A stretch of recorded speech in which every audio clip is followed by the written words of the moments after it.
Hello everyone, I am Juknys from Vytautas University. I am the second year PhD student.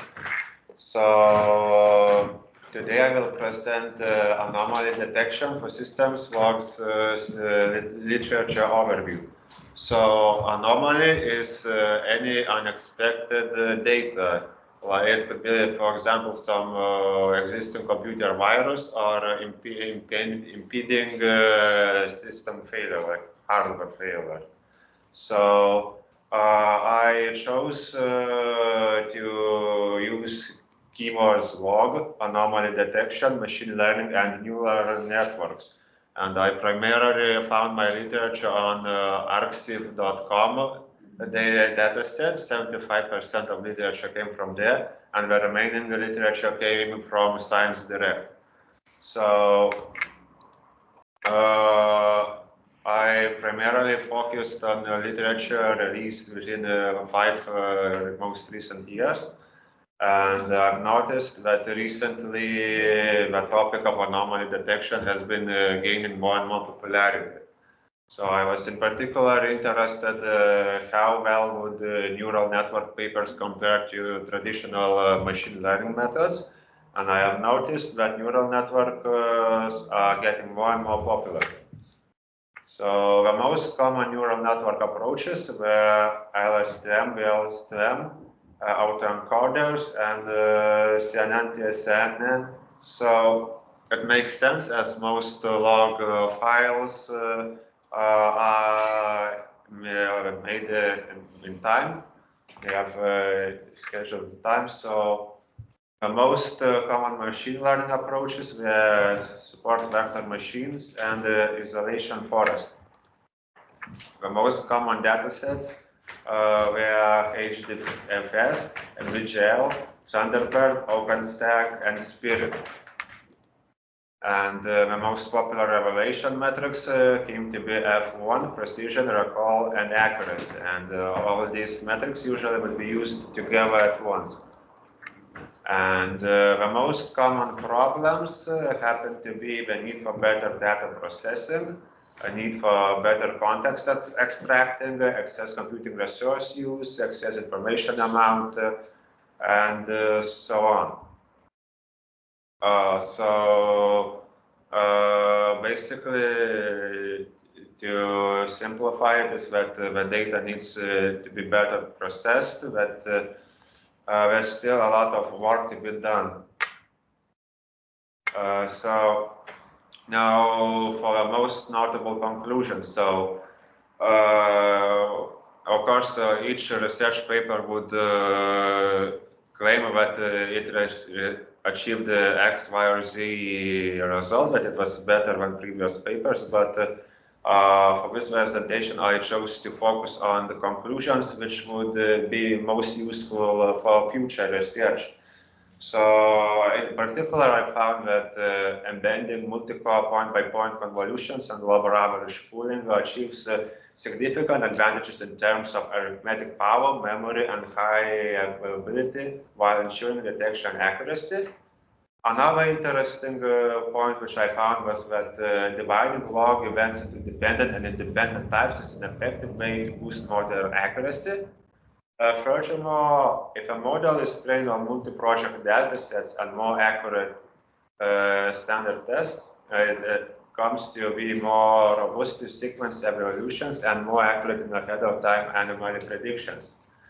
Another important thing is that through the presence of critical logs often indicates problems, by absence does not necessarily imply that the system is healthy. It's usually important to consider all available data, not just critical errors. So in case that transformer models are being used, it has been found that adapter-based tuning consistently outperforms training and fine-tuning. Also, it has been expressed that both logs and metrics are simultaneously important. If good results are to be expected, both need to be analyzed at once. So additional interesting findings included that multimodal approach can improve the scores for anomaly detection for multiple modalities in comparison to single modalities of logs and traces. And another finding was that data augmentation can simulate deviations in log data that occur from service updates over time, which contribute to successful anomaly detection. Another finding was that intrinsic structure of host-based logs, as captured by persistence image and the spectrum graph and hypergraph populations, contains discriminative information about whether or not the logs are anomalous. Additional point is that taking a character-based approach to process log events it contributes to higher performance, as the model may take advantage of characters deleted in word-based approaches, such as numbers and punctuations.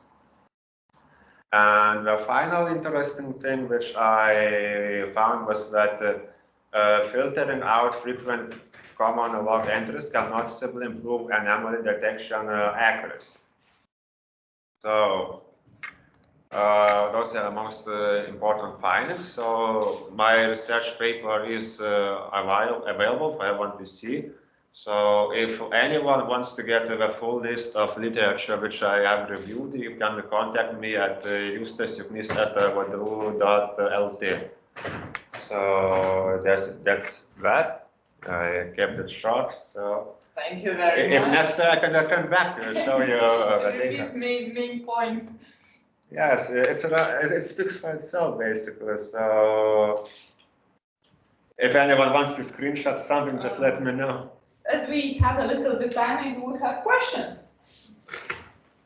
What was the most, let's say, interesting finding? Because you mentioned quite many notable conclusions. So what was most interesting? Some additional ones? Yeah, maybe additional or maybe most valuable in your opinion?